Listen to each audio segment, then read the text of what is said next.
Hello everyone. तो आज के हम वीडियो में कैश बजट का क्वेश्चन नंबर 6 कर रहे हैं। तो लास्ट वीडियो में मैंने आपको क्वेश्चन नंबर 3 बताया था। तो इस वीडियो में जो भी एडजस्टमेंट है, जो भी एक्स्ट्रा इन्फॉर्मेशन है, वो थोड़ी सी चेंज है। तो इसलिए मैंने ये क्वेश्चन सम लिया है आपको करवाने के लिए। तो हम स्टार्ट करते हैं। सबसे पहले हम यहाँ पर स्टेटमेंट बना देंगे। तो क्वेश्चन में लिखा हुआ है कितने मंथ्स का बनाना है, पहले आपको वो पढ़ लेना है। तो prepare cash budget for the 3 months from April to June. तो हमें 3 मंथ्स का कैश बजट बनाना है अप्रैल टू जून तक का। ठीक है, तो हम पहले वो बना लेते हैं।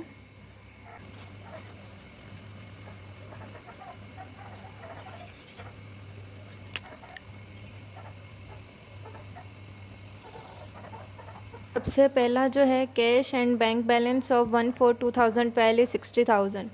तो यहाँ पे आपको सबसे पहले क्या लिख देना है, बैलेंस ब्रोट डाउन।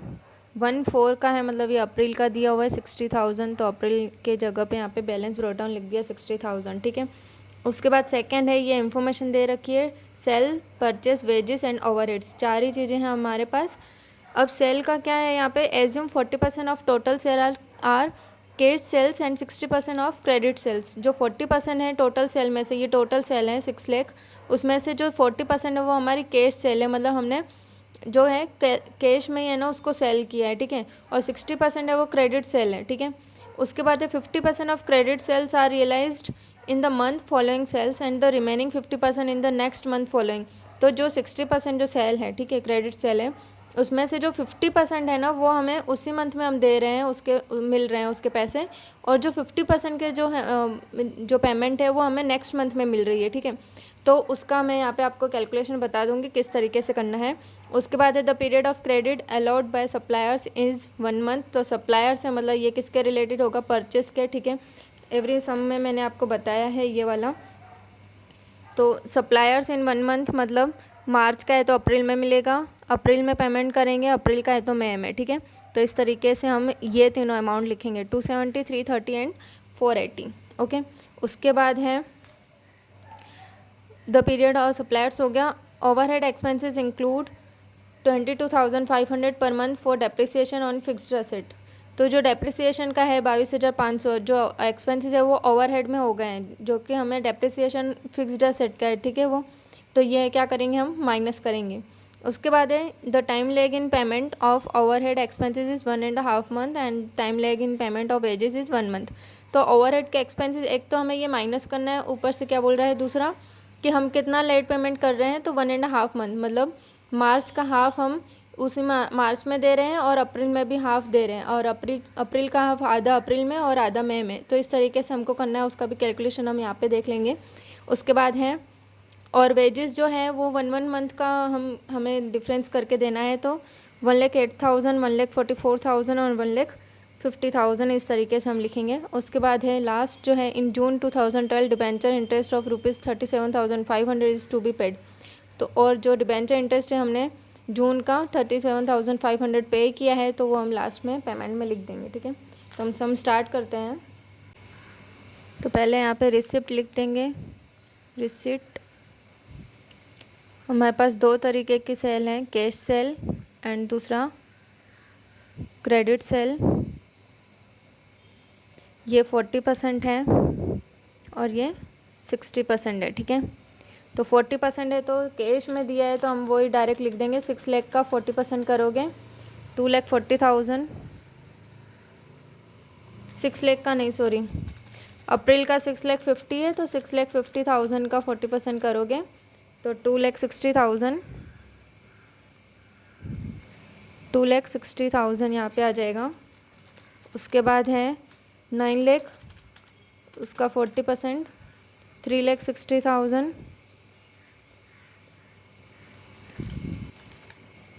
उसके बाद है 5 लाख 40%, तो 2 लाख। अब जो 40% हमने कर दिया अब 60% का। ठीक है, तो यहाँ पे मैं लिख लेती हूँ कैश सेल और क्रेडिट सेल।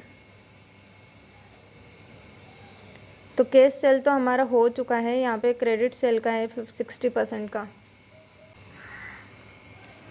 तो यहाँ पे लिख देंगे 60%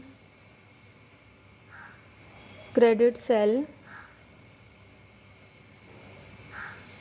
मंथ फरवरी, मार्च, अप्रैल, मई, जून। 60% सेल का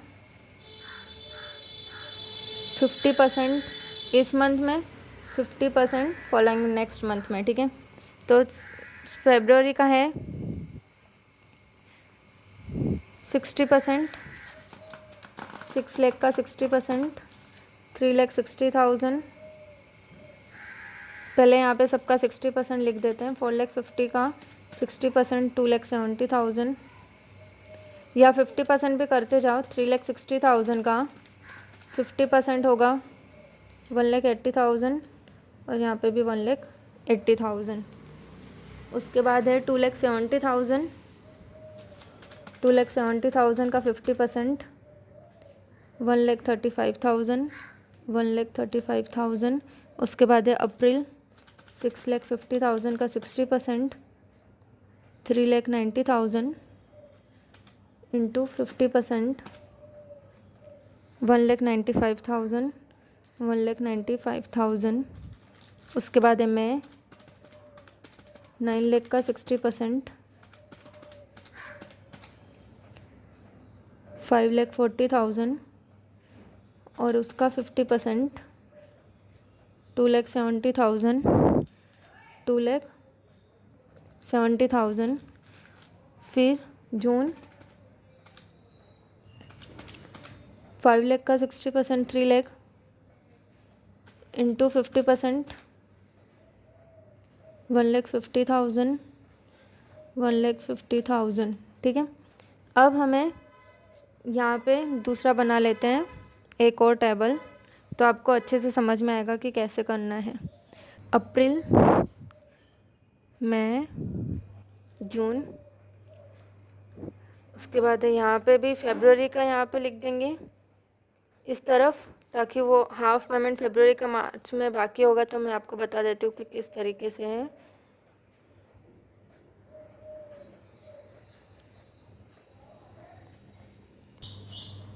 अब हमें यहाँ पे क्या बोला है,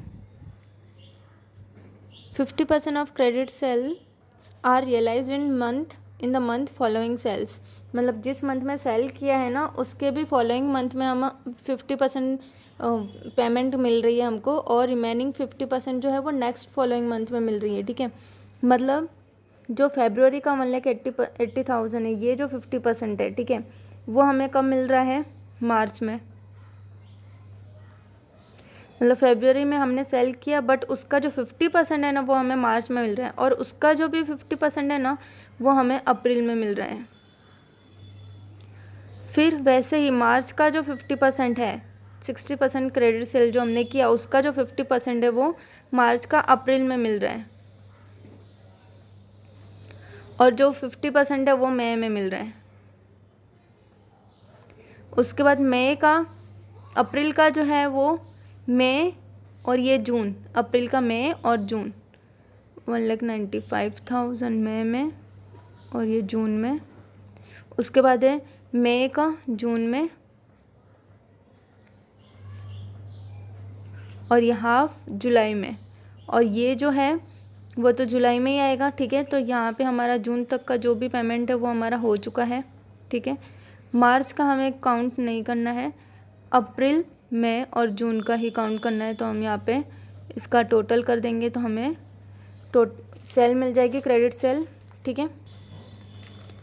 तो यहाँ पे 1,80,000 प्लस 1,35,000, तो 3,15,000। फिर 1,35,000 प्लस 1,95,000, 3,30,000।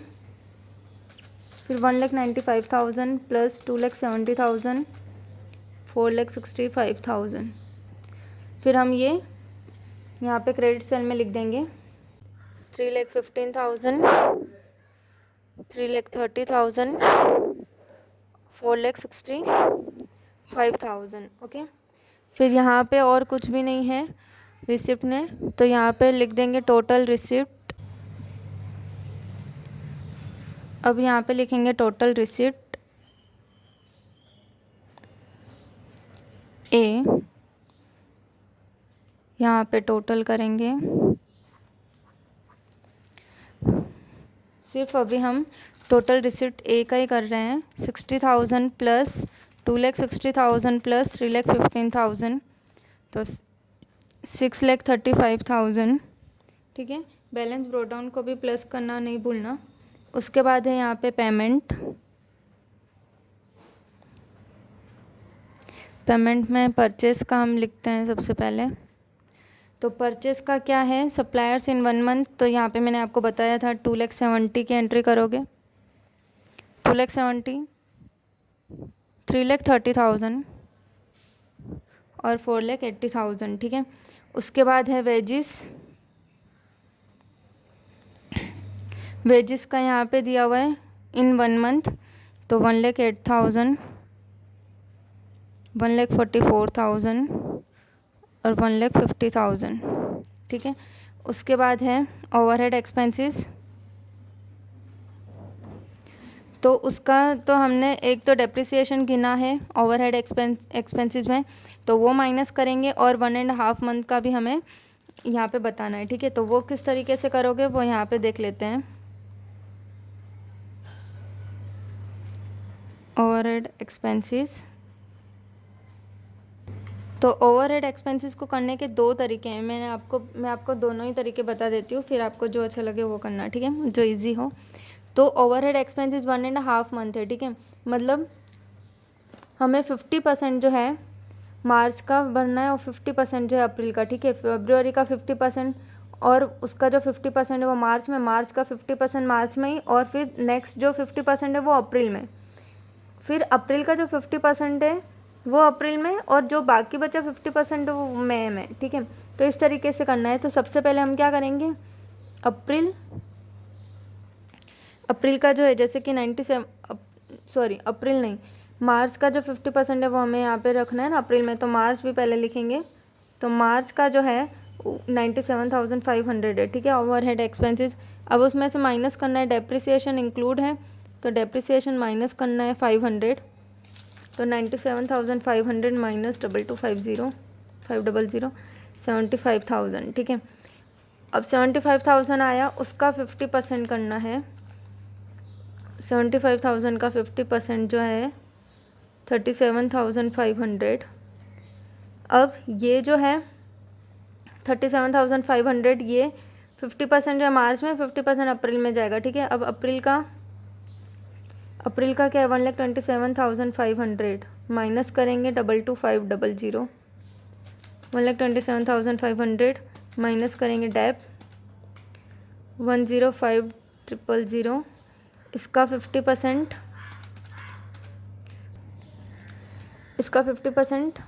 तो 52,500।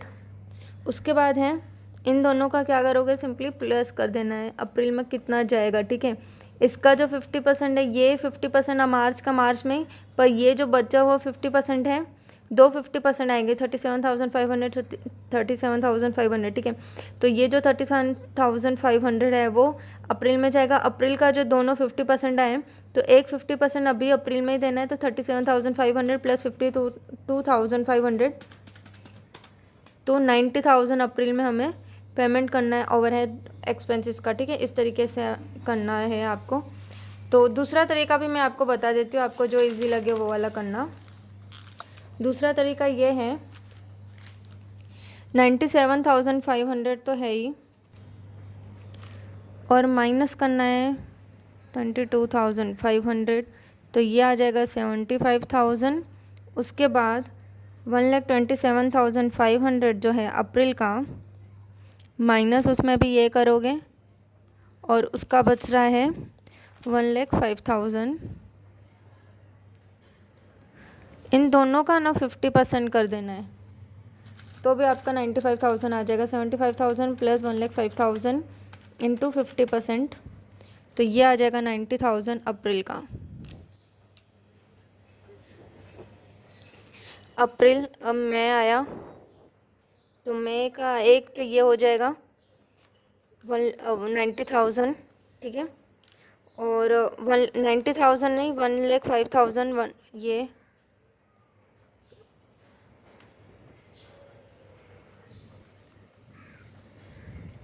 1,05,000 और दूसरा इसका ही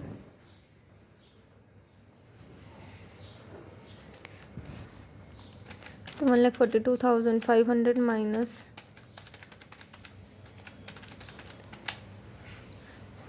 1,20,000 प्लस करेंगे 1,05,000 इंटू 50% करोगे तो 11,2500। उसके बाद है जून, तो ये वाली लाइन पूरी सेम ही रहेगी।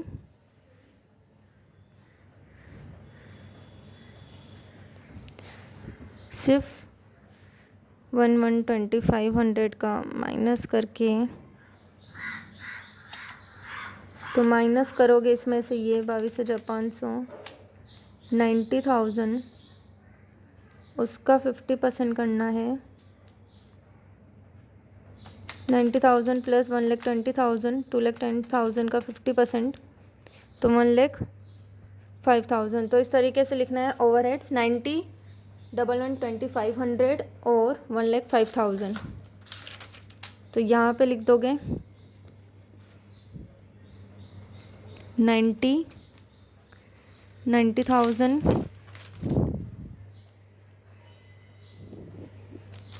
11,2500 और 1,05,000। तो हमारे ओवरहेड भी एक्सपेंसेस सारे हो गए। उसके बाद है इन जून में हमने डिबेंचर इंटरेस्ट दिया है, तो वो भी यहाँ पे लिख देंगे। डिबेंचर इंटरेस्ट जून में दिया है और कितना है 37,500, ठीक है। तो हमारा यहाँ पे सारा सम कंप्लीट होता है। अब हमें सिर्फ टोटल करना है, तो यहाँ पे लिख देंगे टोटल पेमेंट बी। यहाँ पे टोटल कर देंगे, तो यहाँ पे टोटल करते हैं 2,70,000 प्लस 1,08,000 प्लस 90,000, तो 4,68,000। अब यहाँ पे कैश बैलेंस जो है वो माइनस करते हैं, ए माइनस बी।